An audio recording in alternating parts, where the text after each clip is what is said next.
surviving school.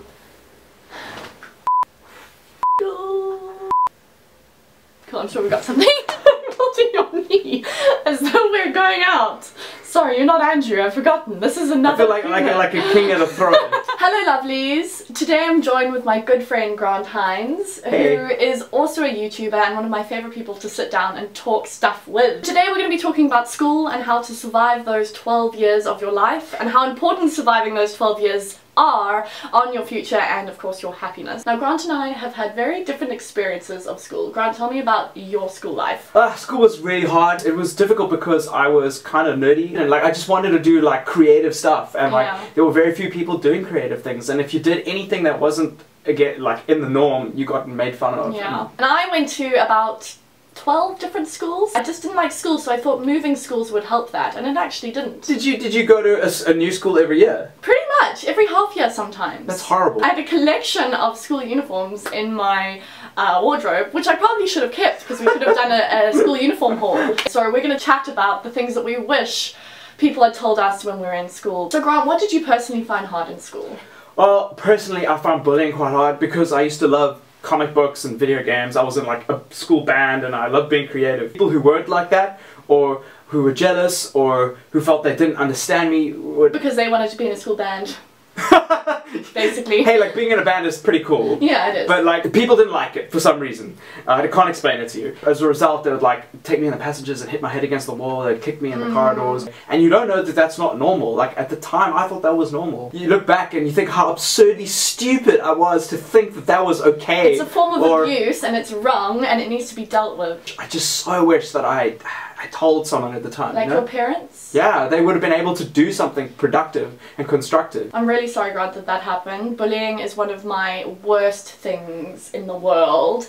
And I often have people emailing me saying that they are being bullied, and I always say, speak to your parents, and I know that that is probably very daunting because you don't want your parents to get all emotional and go and pull them out and say, you did this to my son! But speaking to your parents is probably the best thing you can do, and you can also be open with them and say, Mom, I don't want you to go to the person and speak to them, I want you to help me deal with this, and you can come up with a solution together. What else did you struggle with?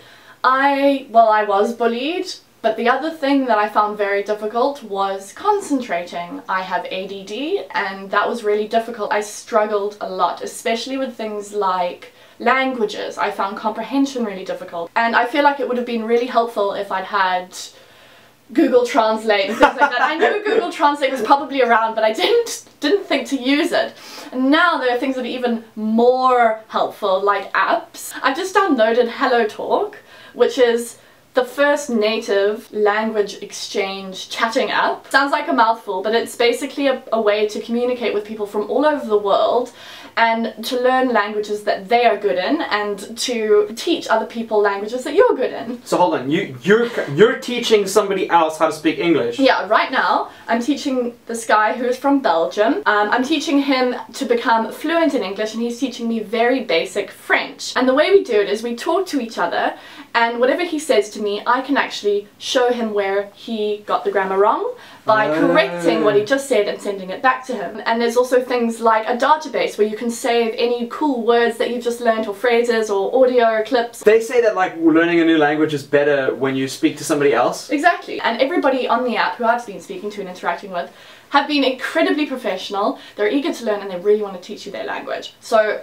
if I was doing a homework project, I would definitely go on there, and there'll be a link in the description. So we've had our fair share of troubles at school, and I think that a lot of other people out there might have real problems right now that they're facing at school that are more real because they're present. Do you want to ask people? Definitely. How do I motivate myself to do homework? Because I never do it, since I have no motivation. Homework is a hard one because you just think, why do I have to do this? I've just worked all day in school and now I have to do something at home when I could be watching TV or lying on my bed and just doing nothing, going on social media. So I think the way to get motivated is to find a really great spot in the house that that you can set up as your like study studio. I really struggled because I had so many extramural activities and music, and whenever homework came around I get so anxious. Yeah, I was just like, I remember just crying about homework all the time. One thing that really helped me was, just setting aside time and being in control of it. If you're ever feeling anxious, setting aside 40 minutes with like short sprints and doing your best that you can in those 40 minutes, and then taking like a 5-10 minute break, and then be strict about those things. Not necessarily doing your homework, but be strict about keeping those times, and you'll find that doing your homework comes a little bit easier. And snacks. Snacks! Snacks always a win! Snacks are the best. I always enjoyed the satisfaction of finishing all my homework and performing well because of doing the homework. So it's always just taking that first step and just being better and just doing more, and then you'll find it all much easier. How much should we really revise for exams? I think you need to be able to revise enough so that when you sit down to write your exam you feel relaxed and easy and almost excited to write it. That's when you know you've revised enough. Get to sleep early the night before, don't cram too much, and don't be too worried if you can't answer everything. Just go into the exam calmly and do your best. You'll be surprised at how much you actually really know. And that thing that people do before exams, they're like, oh, I hardly studied, oh, I know nothing, oh, I'm gonna fail. And everyone just pipe down. You know, the people who have studied super hard are the ones who are like, oh, I didn't study at all. You could be like, well, I had to work really hard, okay? Yeah. What should I do if people keep snapping my pencils?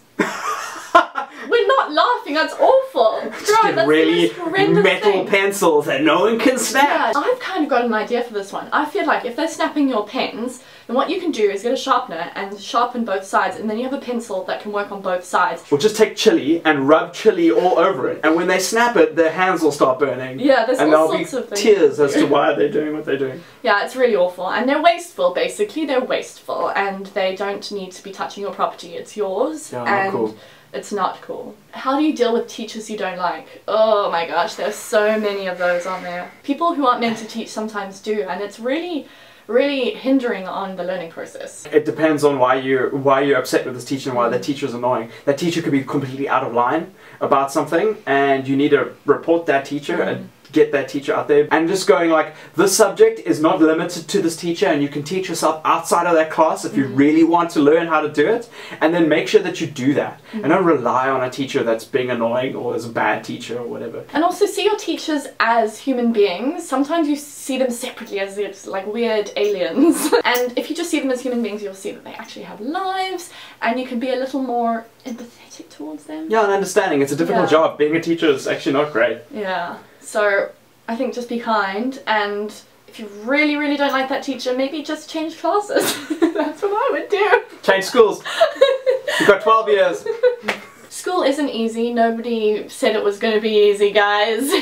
But when I look back at my school, I think that I wish I'd taken some things a little more seriously, and I wish I'd taken some things less seriously.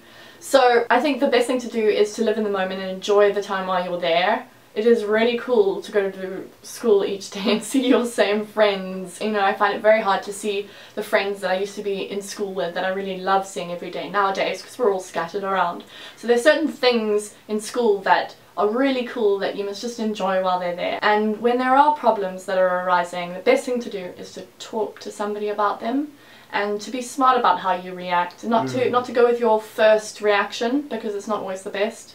And to work hard, because school is really important in your future. Yeah, and like school's important for weird reasons. It's important because, not because of the subjects that you do, but it's how you deal with them, and how you do people skills, and how you learn how to deal with people that are more senior than you, like teachers. And those things are super important about who you're going to become one day. And something that I think we all need to consider is that not everybody gets to go to school. So if you are lucky enough to be able to get an education, then use it to your advantage, and hopefully you can one day provide more education for other people, or at least have the potential to make a change for the better in this world.